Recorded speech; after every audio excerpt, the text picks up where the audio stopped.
Hero Class Civil Warfare by Rogue Druid. Chapter 10 Under Siege. Day 1, 18 hours 55 minutes, 6:55 p.m. local time. Kirishima, Tetsu, take the ground floors up.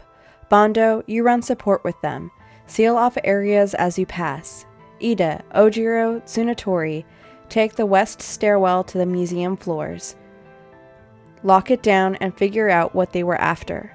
Then, start searching from the top down. Me and Sparky here will head to the center floors, and then clear up to meet you.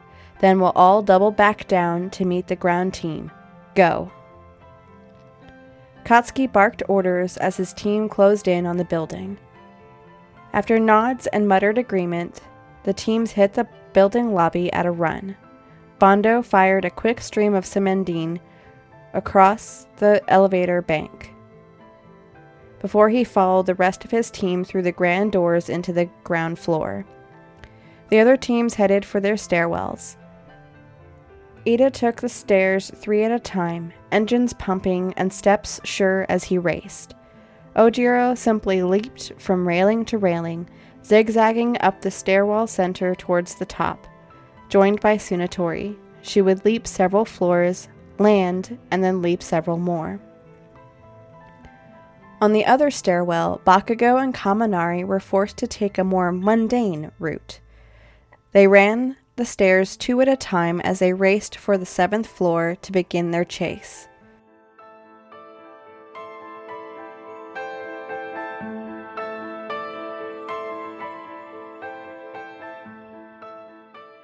Far above, a pale, blonde-haired boy sighed and tossed a can attached to a small blasting cap, a long line of string, and a wireless trigger over the railing.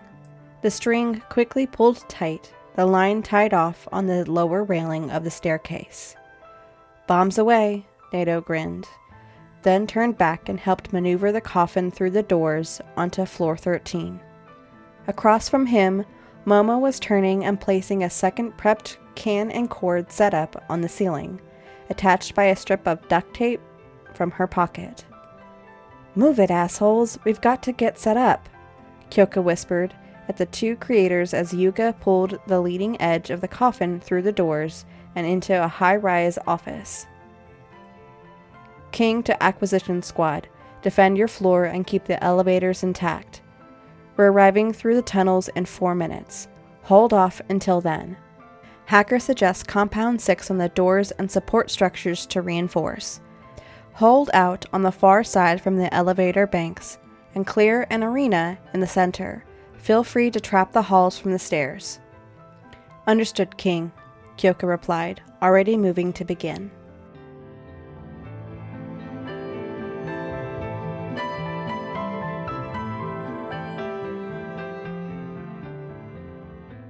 Tenya broke into the museum entrance first and started a search of the floors, looking for messed up exhibits, broken glass, or signs of a struggle. He found it easy, as there was a straight path of molten metal grates leading through the hallways. Following them, he found a marked 7 variant civil bots. Their outfits and painted decorations marked them as fake security guards. Each of them had holes punched through heads or necks. He quickly compared them to memory and tapped his comms. Alert. 2 intruder identities suggested from damage in the museum location. Jiro Kyoka and Aoyama Yuga. He looked around before adding, "Whatever they took was from the zombie exhibit.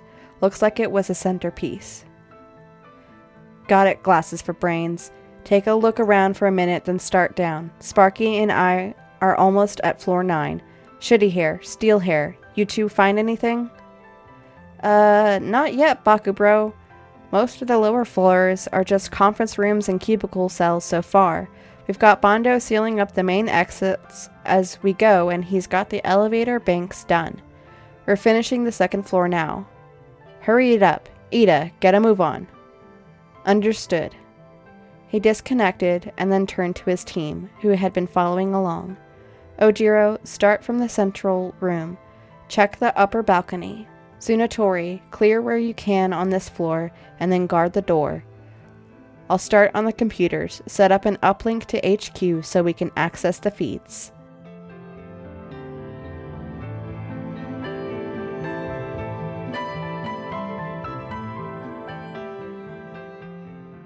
Denki jogged through the floor, eyes roaming as he searched. Bakugo had gone the far way around the floor. Each step sent small sparks across his skin and lights flickering brighter as he passed. Next fucking floor, came the order as he and Bakugo regrouped at the stairs. Heading up once more.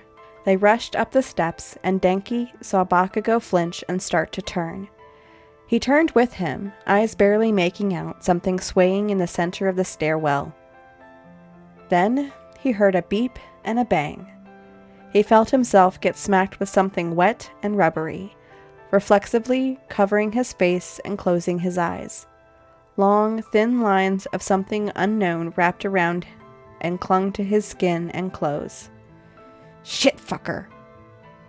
Well, Bakugo sounded pissed. No surprise. Denki opened his eyes and looked around. The section of the stairwell and the next floor, both above and below, was lined with sticky green threads that reminded Denki of a spider web from hell. The feeling was reaffirmed as he tried to pull at it and it simply stuck and started to set across his limbs. A few steps up, he heard a small explosive bang, and a set of lines fell free to tangle in the web in the center of the stairwell. Motherfucking bullshit.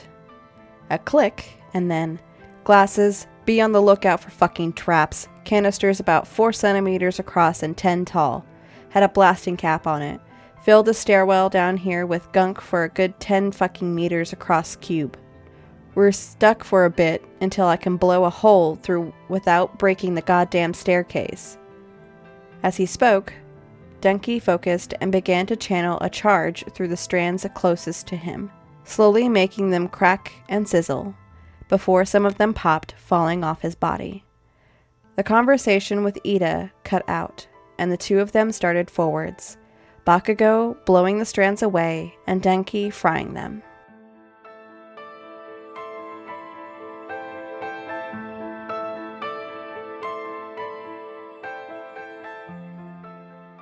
I can still hear Bakugo and Kaminari at the lower edge of my range. The trap worked, and they're stuck for a bit. Ida and his team are getting ready to come down the west stair door in less than a minute, Kyoka called out, looking at the rest of the team. Nato and Momo were just about finished setting up traps. Both of them were making a second cylinder trap in the other stairwell above the door. The substance they sprayed across the door itself was a compound May had come up with after seeing Bondo's cementine in action. As a quick-drying bonding agent, it would form a thin layer of resin across the doors, practically freezing against the material and keeping them supported against impact. A quick layer of extension bars were screwed into the frame that kept the doors secure and then got resin glued to the back of the doors. Meanwhile, both Yuga and Kyoka had cleared the cubicles back, a quick laser burst on a low setting, cutting some pieces in half as they, also with a bottle of Compound 6, sprayed and crafted a quick set of fortifications out of the cubicle remains. They had 3 points of security, one simple foxhole at the end of each hall from the stairwells and a larger one backed against the private offices at the far end of what was once a sea of cubicles. As the creative duo fell back, Kyoka pulled a simple handgun from her pack and 3 clips of RG-13 rounds. Yuga did the same, and the others pulled their own skeletonized versions out of their gear, clipping parts together as their guns took shape. Kyoka could call them all smaller handguns, based on what video games have taught her. She also knew that they were fired using a compressed air cartridge with a red goo payload on the end. Spent CO2 cartridges getting kicked out the chamber. Boss, contact incoming. We're almost there. Hold out for 2 minutes more. and be ready to move. We'll try, she said, pointing for Momo to trigger the doorway charges. Fuck!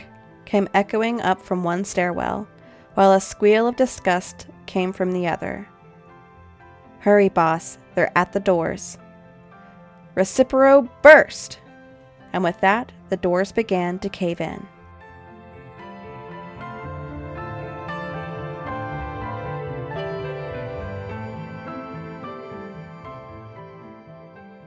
Isaku adjusted the long, loose jacket he wore over his suit, emphasizing his thin figure and making him seem taller. The short lifts on his boots also assisted with that illusion. To his right, in an identical jacket, Conman matched his pace.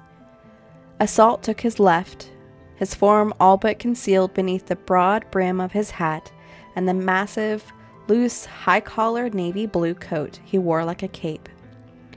As he got to the maintenance room, he looked at the controls, knowing Hacker could see them through his mask cameras.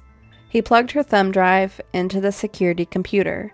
The civil bot that had been sitting there quickly bearing Assault's handprint 4 inches deep in its face, sparks flying before it could react and alert the hero team.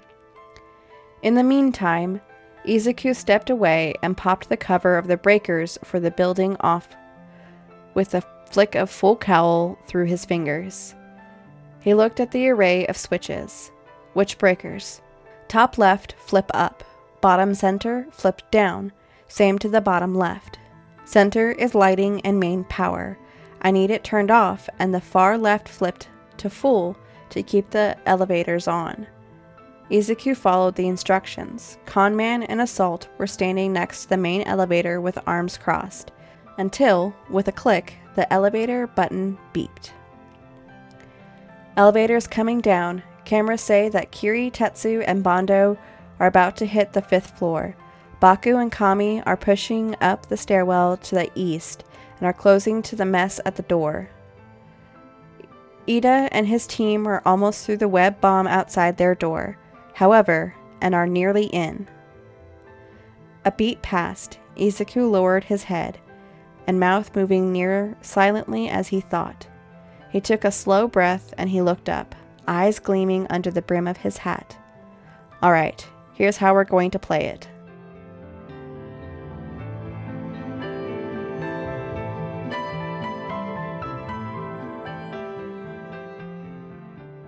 Four days before the exam. Isaku was a teenager and his room reflected that. Besides the overwhelming hero worship, he had an array of clutter across his room most of the time. But with the last few days of surprise exercise revealed and choosing teams, his desk had become cluttered to a new level. A notebook with his team's quirks was sitting on it, each page cross-referenced with possible combinations and tricks. His laptop was set up beside it, the screen filled with basic blueprints and a few hundred tabs with various research papers and theories. Aside from that, there was also a large map of the fake city pinned to the wall, graciously procured by May from the school's servers. He had spent time mapping out the tallest buildings and points of interest: bank, museum, government offices, hero offices. The tallest building was marked on the blueprints as a landmark, which means there was something going on there. Isaku himself was sketching his latest revamped villain outfit design into his notebook. His laptop tabbed to a new window as he played highlights of old movies. Movies where villains were one of the main characters. Old superhero movies were a good start. Even 200 years later, the 32-part MCU was still a good watch. Besides that, he watched some true classics. The Godfather series, both the Marlon Brando original and the 2082 remake. The entire gamut of Ocean's 11 movies, cut down to mostly heist plans and executions. He looked through fan breakdown videos about Magneto, Loki, the Joker, and many more.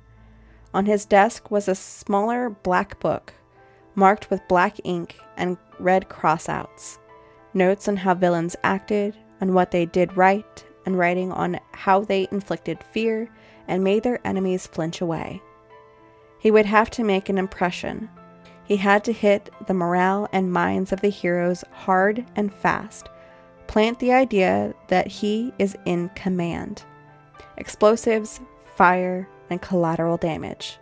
I have to make the entire city a war zone. I have to take control.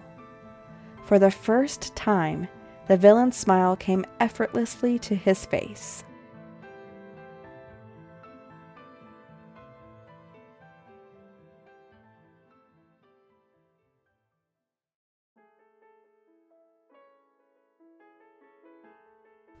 Hey guys, it's Tempe. Thank you for getting this far. I really enjoyed reading this fanfiction and I wanted to share it with you. So many people wrote their own takes on how the Civil War for AU would go down, but I enjoyed this one specifically. So if you enjoyed this as much as I did, please consider giving me a like, comment, or subscribing. If you have any suggestions that you would like me to read, please leave a comment or send it to the email in the description. That's everything, so I will see you in the next one. Bye!